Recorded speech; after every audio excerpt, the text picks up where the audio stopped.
Presented by Twisted Tea Hard Iced Tea. Please drink responsibly. Tim Kalishaw, David Dennis Jr., Justin Tinsley, Frank Isola. The World Series is in the building.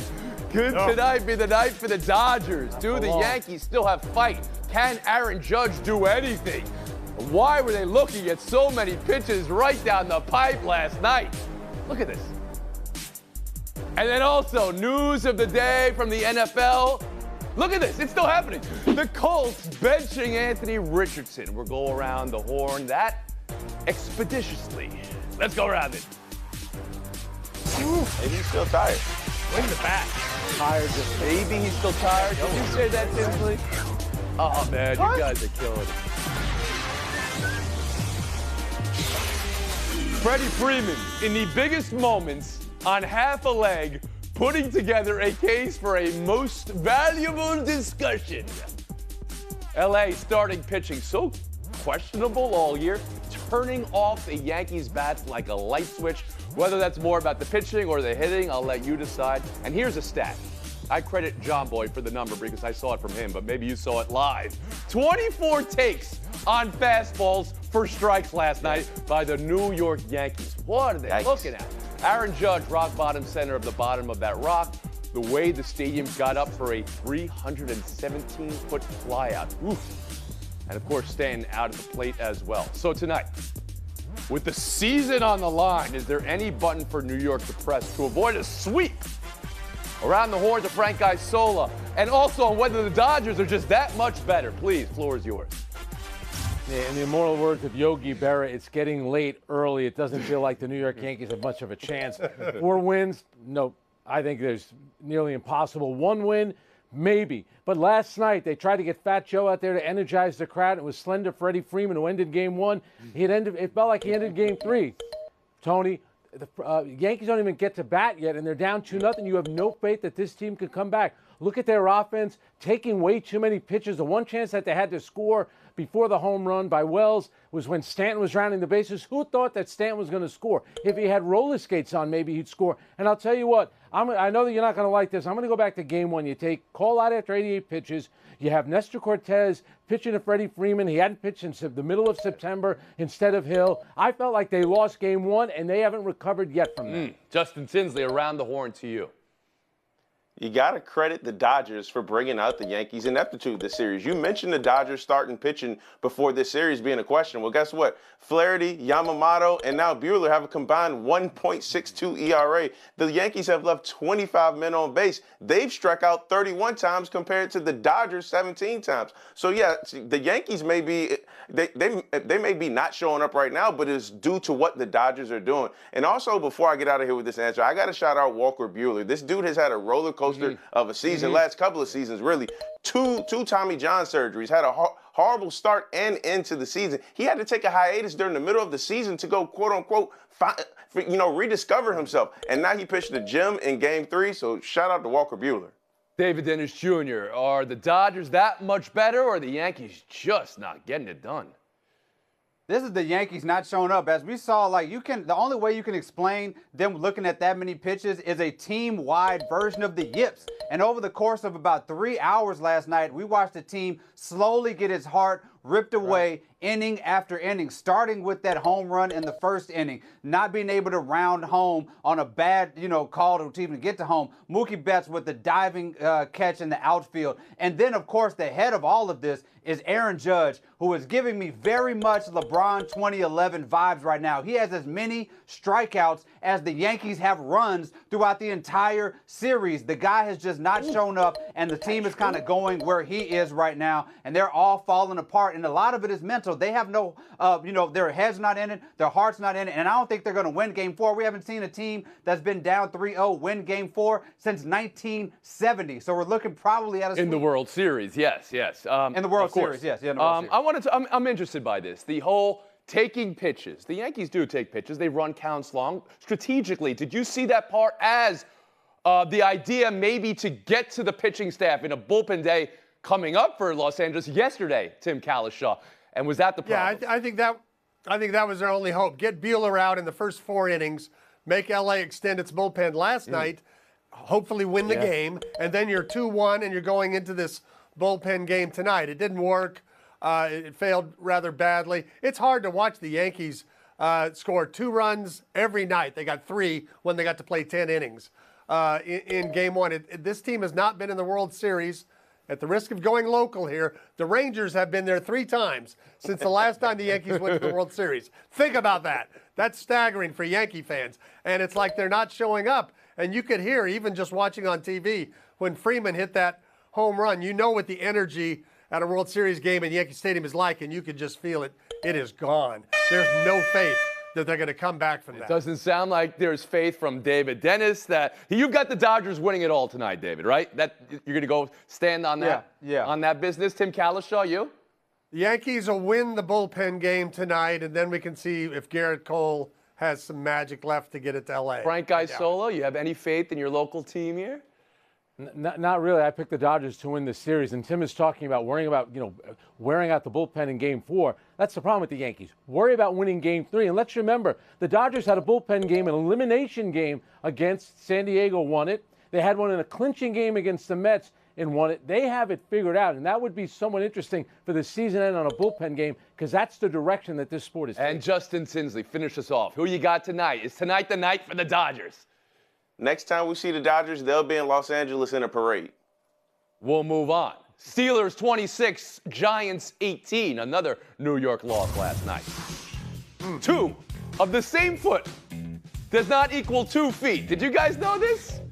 I didn't. Neither did I. Steelers, Absolutely not. despite that, getting the win to get to 6-2. The move to Russell Wilson now for 2 weeks paying dividends. Another 100-plus rating from Wilson. Are we seeing a new Russ? A new Steelers? Tim Calishaw around the horn to you. Biggest takeaway from these first-place Steelers after last night's win? Tony, we've talked a lot about feet and toes in the end zone and whether things should count. What if Pickens caught it on 1 foot in the front of the end zone and hopped all the way through the end zone and didn't bring that left foot down? Would that still not be a touchdown?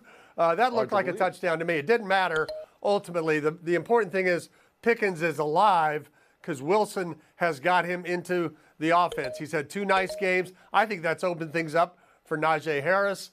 I think there's hope in Pittsburgh. We think of Baltimore and the 2 superstars, but Pittsburgh's got a much better defense than Baltimore. Pittsburgh loves its special teams coach, and they make big plays on special teams. This is going to be a great race in the North between those 2 teams. Questionable blocks in the back, though, the special teams. Do you find yourself feeling that Pittsburgh's more reliable than Baltimore, Tim? Real quick. I do because I feel like Seattle Russ is there instead of Denver Russ, and I think that's a big David difference. Dennis Jr. around the horn to you. Leave it to the NFL to be the only place where 2 feet doesn't equal 2 feet, even if it's 2 feet. Not quite sure how that ruling worked out. But to give kudos to Russell Wilson, he's got 9 deep passes of 20 yards or more in the last 2 games. That's the same amount that Justin Fields had through his entire time with that Steelers team. As far as his team overall, there's something to be said about the coaching and the discipline it takes to just beat the teams that you were supposed to beat. They've had a light schedule, and they've won those games. The Baltimore Ravens, on the other hand, they lose, as I've been saying, to bad teams and the Chiefs. And that is why they're in the record that they're in, and the Steelers are the record that they're in. I think if they meet head-to-head, I still think the Ravens are a better team, but the Steelers are going to be in a playoff spot because they handle business they're supposed to handle. Justin Tinsley, takeaway from Pittsburgh's win last night. This is a totally different offense with Russ. Even the running game is picking up. Najee Harris has 3 straight 100-yard games. They have 400-plus total yards in consecutive games for the first time since 2018. And during this 3-game winning streak, they're averaging 32 points a game. This is the offense that defense has been praying for seasons. So if you're going into your bye week 6-2, you have to feel ecstatic if you're the Steelers. But when they come back, they're at Washington, and then 6 of their final 8 games are against the entire division. So this is only going to get more difficult for Pittsburgh. Frank Isola. The numbers under Wilson compared to Justin Fields have been better in terms of points and yards. And, it's funny about the 2 organizations. They're kind of connected through marriage, the Rooneys and the Maras. But you look at Pittsburgh, and the train just keeps going with them. They got a terrific coach. They have an identity with their defense. They run the ball. They just know how to win. With all due respect to guys like Terry Bradshaw, Ben Roethlisberger, it's like they've never had like the legendary great quarterback, and they win. they could win with Russell Wilson as well. Terry Bradshaw, not a legendary quarterback. He's not Dan Marino. Oh, He's not Dan Marino. He's not Joe Montana. Maybe if he got a 5th ring. Great winner. Maybe he got a Spicy, 5th right? ring. I don't know. A legend doesn't mean the greatest player of all. That means the legends come from what you do. I meant greatest of all time. Same thing. Kalisha, Isola with some work to do to catch up to Dennis Tinsley. Terry Bradshaw fan. Buy or sell next. No, but a legend doesn't mean the greatest of all. That means that you have tell stories about how they've done it, and that's what you do with It was a team win. Team boy. win. Ooh. Tough. News of the day from Indianapolis, where the Colts are naming Joe Flacco starting quarterback and benching Anthony Richardson. Timing of this is paramount, as yesterday Coach Shane Steichen said they were evaluating. And Sunday, close, tough loss to Houston. Richardson was 31% completions and notably asked out for a play, saying he was tired, which was critiqued by many locally and nationally. Tim Kalisha, buy or sell this move to bench Richardson and start Flacco for the Colts? Oh, you got to do it, Tony. 44% completions for the year. That doesn't even work in Terry Bradshaw's era. Nobody has There we completion go. percentages like that these days. And that was a winnable game against the team they're trying to beat in their division. They're still 4-4. You got to get your best chance out there, and that's definitely. Looking at Bradshaw's Super Bowl completion percentages, I saw closer to 44%. David Dennis Jr., buy or sell benching Richardson and playing Flacco here? I'm selling this. Like, you drafted Richardson, and the whole time you drafted him, you said that this guy was a project. He was inexperienced in college, and we need time. You've given him 10 games, and then you bench him for Joe Flacco. What is the future of this organization with Joe Flacco as your quarterback? If you have to either admit that you drafted the wrong person or figure something out, but you can't say that he needs time and not give him time. Do you believe, David, a follow-up, it's more about the 44%, or is it about I'm tired, I want to take off a play? I think it's more so about the 44% in the play that we've seen. That seems to be the issue, and you got to give him time to get better. Justin Tinsley around the horn of you. Anthony Richardson is last in overall completion percentage, red zone completion percentage when he's being blitzed and when he's being pressured. On top of you saying I'm tired, that's how you start to lose some teammates. That's how you start to lose faith in the franchise. Like, I don't think this is a long-term solution, but I think this is one that the Colts felt they had to make right now. Frank Isola. Bradshaw, Big Ben have had better careers than Flacco, I'll say that. But when the coach says it's not about saying that you're tired, just listen to the ex-players on this network and how they reacted to that. Now just imagine what the players in the locker room are saying. You said this, I want to come out of the game. Well, guess what? They just took you out. It was said by somebody, what are they saying about the future? It's a move for the present, right, David? Joe Flacco made the playoffs last year with Cleveland, so Indy maybe making it for the present to think they can get there. Please, you can finish up. I just don't think this team is good enough to make the playoffs no matter who they have. And if they, I just don't think Flacco is the answer. What they're building for is a future, and Flacco is not the future of this organization. They were 3 points away from knocking off the team that's ahead of them in the division, and that's the half game out of the playoffs right now. That team, by the way, the Houston Texans, got some bad news today. Stephon Diggs out for the season, torn ACL. This was on Houston's home field, that turf system they have that is non-contact. David, buy or sell the Texans being able to survive this? Diggs out for the year. I'm going to light sell here. I'm concerned about this. Diggs was on pace for 100 catches, 1,000 yards this season. The Texans, even though their record is good, they have not looked like that team that we saw last year, especially offensively. You're kind of waiting for that to happen. And now, of course, without Diggs, you're taking a huge step back from being that squad that looked so dangerous last year. Justin Tinsley. This is a big loss, but they get Nico Collins back in Week 10, and Joe Mixon has been doing a lot of heavy lifting. Now, I made this suggestion somewhat on the show last week, Tony, but since wide receivers are the only people that can be traded in the NFL this season, Cooper Kupp to the Texans. He's leaving Los Angeles, and I know somebody who Whoa. Maybe that was rumor last week. Cooper Kupp is on the move. Now the Rams look like they're contenders again. I don't know if you're getting that deal. Isola, buy or sell the Texans now going forward without Diggs? I think it's going to be really tough. You feel badly for Diggs. He was having a good year, wanted to have a bounce-back season after last year. Plus, he was going to play his old friends, the New York Jets, this week. I don't know how they recover from that. I think that's a big-time setback for him and the Tim Kalisha. No, I'm going to go the other way. They have a big play defense. They got a much better running game with Mixon this year than they had before. Does anybody remember John Mechie from Alabama before he got hurt? Finally got to play last week after Diggs got hurt, got 3 catches. I think he can start to fill that role. And as Justin said, Collins is coming back. I think they'll be okay. Still a believer in the Texans. Let's stay in Dallas for buy or sell 3. Out of that whole play that you took from that, you don't know football. You can't do nothing that I do. You can't go out there and do nothing. Stay in your lane, buddy. Stop playing me, bro. Trevon Diggs and WFAA reporter Mike Leslie. Here's a play in question where Leslie posted, "What is Diggs doing on this play?" Mike McCarthy indicating Diggs has to be better, quote, has to be better, Tim.